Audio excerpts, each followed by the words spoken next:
mungkin akan kenal dengan aplikasi yang berwarna oranye. Maka ingat terus tentang PKS. Betul? Saya pun ingin melihat dari Bu Neti. Nggak bayar premi, tapi pada saat sakit dilayani oleh fasilitas kesehatan. Ada? Atau di sini semuanya pekerja penerima upah? Atau pekerja bukan penerima upah, jadi bayar sendiri? Ada? Ada PBI ya Bu ya? Ada. Ternyata ada Pak PBI. Jadi kalau hari ini kita bilang sakit itu murah, karena memang warga nggak bayar premi yang masuk PBI. Waktu sakit dibiayai oleh BPJS Kesehatan. Padahal yang namanya sakit itu dibayari Ibu Bapak. PBI itu dibayari oleh pemerintah. Ada 96 juta lebih warga Indonesia yang tidak mampu dibayari sebagai penerima bantuan iuran ya. Sementara pekerja penerima upah seperti anggota TNI, ASN ya, pegawai perusahaan itu bayar ya, sebagian diambil dari gajinya, sebagian dibayari oleh perusahaan. Nah, yang seperti masyarakat umum, pekerja bukan penerima upah dan bukan pekerja, maka dia bayar sendiri. Betul ya Pak Ranto ya? Nah, yang bayar di sini siapa coba? Saya mau tanya. Kelas 1 bayar berapa? Atau dari kelas 3? Kelas 3 bayar berapa? 35.000. Sebetulnya iurannya 42.000, tapi disubsidi pemerintah 7.000 rupiah. Kelas 1 berapa? Kelas 2 berapa? 100.000 rupiah. Kelas 1 150.000 rupiah. Seperti saya memilih untuk jadi peserta JKN kelas 1. Setiap bulan bayar 150.000 rupiah. Nah, jadi saya ingin menggarisbawahi sakit itu mahal. Ibu bapak kalau ditawari kamar VIP di rumah sakit mau nggak kira-kira? Mau nggak? Karena kebanyakan keluarga Indonesia punya uang setelah beli beras beli rokok, ya. Udah rokok, ya. Ketika divonis harus pasang ring dibayari dengan biaya yang mahal. Ketika mengalami kanker tenggorokan, ya, dibayari oleh apa? Oleh BPJS Kesehatan. Makanya di situ tulisannya apa Pak? Dengan gotong royong semua tertolong. Jadi kalau Bapak Ibu ngerasa sakit itu murah dan nggak perlu bayar, karena yang bayari orang yang sehat, ya, yang bayar iuran setiap bulan, ya. Sampai situ paham ya? Nah, kalau ibu-ibu punya ini nggak? Punya kebiasaan mendatangi sumber penyakit nggak? Enggak ya? Enggak gitu, padahal lingkar pinggangnya lebih dari 80 cm rata-rata ya. Cita-cita langsing, hobinya cemilan, cepuluh ceplas ya, bener kan? Iya, biasanya apa ibu-ibu? Abis nganter anak sekolah makan apa? Ngebakso. Jemput anak sekolah beli seblak. Abis arisan jajan gorengan tuh. Makanya kenapa ya akhirnya stroke kita banyak, hipertensi kita tinggi, diabetes kita melonjak, karena tadi kita ingin sehat, kebiasaan mendatangi sumber penyakit ya. Sarapan pagi pakai nasi uduk, lauknya apa? Gorengan. Pakai apa? Mie goreng. Semuanya adalah karbohidrat yang mengandung gula. Minumnya apa? Teh manis. Siap makan nasi lah pakai sayur asem. Namanya sayur asem tapi bikinnya pakai gula nggak? Pakai. Makan pakai sambal nggak? Sambalnya dikasih gula nggak? Minumnya apa? Jusnya pakai gula nggak? Sore makan goreng pisang pulang dari PKK, pulang dari masjid, minumnya apa? Minumnya teh manis lagi. Bapak kalau ronda malam minumnya apa? Kopi. Kopinya manis nggak? Manis. Sambil ngapain? Sambil ngerokok. Nah, jadi seperti itulah kondisi masyarakat kita, ya. Nah, saya sekarang mau tanya lagi nih, sehat itu dimulai di mana? Sekarang saya tanya, anak-anak kita kenal ciki, siapa yang mengenalkan? Anak-anak kita makan nasi lauknya mie instan, siapa yang membiasakan? Anak laki umur 3 tahun bisa terampil merokok, nyontoh siapa? Jadi artinya sehat itu dimulai dari diri sendiri, dibiasakan bersama keluarga, ya, bukan oleh Pak Polisi, bukan oleh Ketua DKM, tapi sehat dimulai dari diri sendiri. Nah, bagian saya mengingatkan Ibu dan Bapak, peran dan tanggung jawab kita sebagai anggota masyarakat, ya, gimana caranya kita dan keluarga kita mulai hidup sehat. Kalau urusannya pelayanan, betul saya tenteng Pak Rahmanto biar menjelaskan seperti apa pelayanan kesehatan di Indramayu ini yang diselenggarakan oleh BPJS Kesehatan. Tapi kita juga harus adil, ya, bahwa saat kita berperilaku tidak sehat, kita sedang memasang bom waktu. Betul kan? Betul ya? Gula tiap hari, garamnya tinggi, ya. Makanya penyakit yang sekarang ada di masyarakat mulai bergeser dari penyakit menular ke penyakit tidak menular. Apa saja penyakit tidak menular? Contohnya apa? Contohnya apa? Tadi udah kita bahas tuh. Apa? Diabetes, apalagi? Gagal ginjal, apalagi? Sakit jantung, apalagi? Yang harus dicuci darah, apa yang harus kemoterapi? Kanker, yang tiba-tiba pingsan, stroke, dan semua itu biayanya sangat mahal.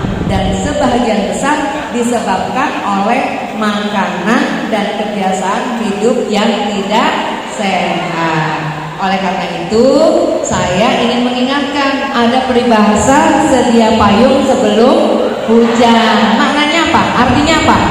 Mencegah lebih baik daripada mengobati. Saya mau kasih resep kesehatan nih buat ibu bapak, ya. Kalau ibu bapak lihat tangan saya nih, huruf apa ini? Huruf C, ya. Ini bagian ibu bapak nih di rumah bersama keluarga, ya. Supaya kita sehat, nggak perlu ke rumah sakit, hidup lebih produktif, ya.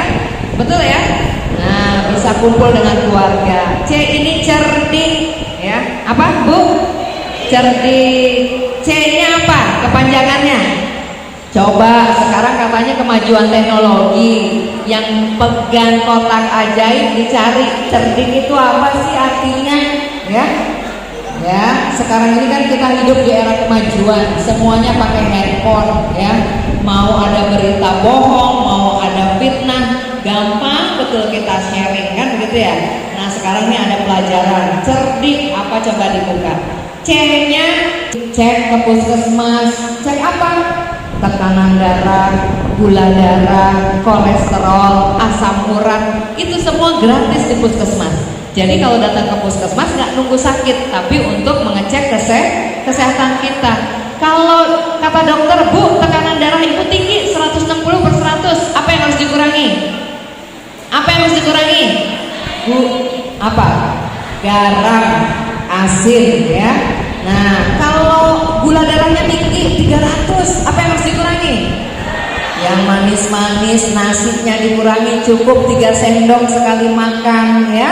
Jangan sepiring penuh, ya. Nah, terus ada kolesterol, asam urat dan seterusnya. Jangan lupa cek lingkar pinggang kita.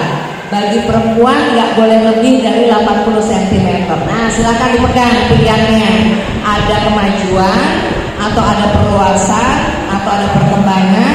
Coba dicek, ada tas pinggangnya enggak? Ya, ada pagernya enggak? Nah, kalau banyak pager dan tas pinggang, berarti kita harus siap-siap, itu tandanya obesitas. Yang laki-laki berapa? 90 cm, ya. Ini cara kita untuk sehat. Kalau enggak, pemerintah Pak menjadikan ini alasan. SDM kita sakit-sakitan Bu, SDM kita nggak kompeten, SDM kita nggak terampil. Makanya mereka undang sebanyak-banyaknya tenaga kerja asing. Jangan biarkan pemerintah punya alasan untuk mengundang tenaga kerja asing, ya. Nah, jadi cek kesehatan secara rutin atau berkala. E-nya apa? E-nya apa coba? Ayo buka. Enyahkan asap rokok. Bapak yang masih ngerokok, nyun ngapunten, ngerokoknya di luar rumah, ya. Kasihani istri dan anak, jadi perokok pasif, ya. Kalau istrinya masih usia produktif, kita khawatir kalau hamil nanti mengandung anak atau bayi yang stunting. Stunting itu tumbuhnya pendek, akalnya hanya sebatas anak yang duduk kelas 1 SD, ya. Jadi ibu-ibu kalau suami masih ngerokok, suruh ngerokoknya jauh-jauh di sumur, di laut, ya, di laut, atau nggak di gunung, ya. Nanti udah habis 3 bungkus baru bukain pintu. Siap? Siap apa? Kunciin pintu, ya. Nah, enyahkan asap rokok. R-nya apa? Ibu bapak. Nih saya kasih clue-nya nih. Apa nih? Rajin beraktivitas fisik, rajin berolahraga, ya. Kenapa? Orang yang mager, yang males gerak pasti lemaknya banyak, ya. Apalagi dimanja dengan teknologi, transportasi dan seterusnya. Kemudian D-nya apa? Diet seimbang. Tepuk tangan nih buat ini majelis taklim mana nih? Cibiuk, ya. Diet seimbang ibu bapak, bukan nggak makan. Seringkali perempuan kalau dengar kata diet itu nggak makan Pak. Salah. Diet itu mengatur pangan yang beragam menjadi gizi seimbang, ya. Seperempat isinya karbohidrat, seperempat sayur, seperempat lagi buah-buahan, seperempat lagi apa?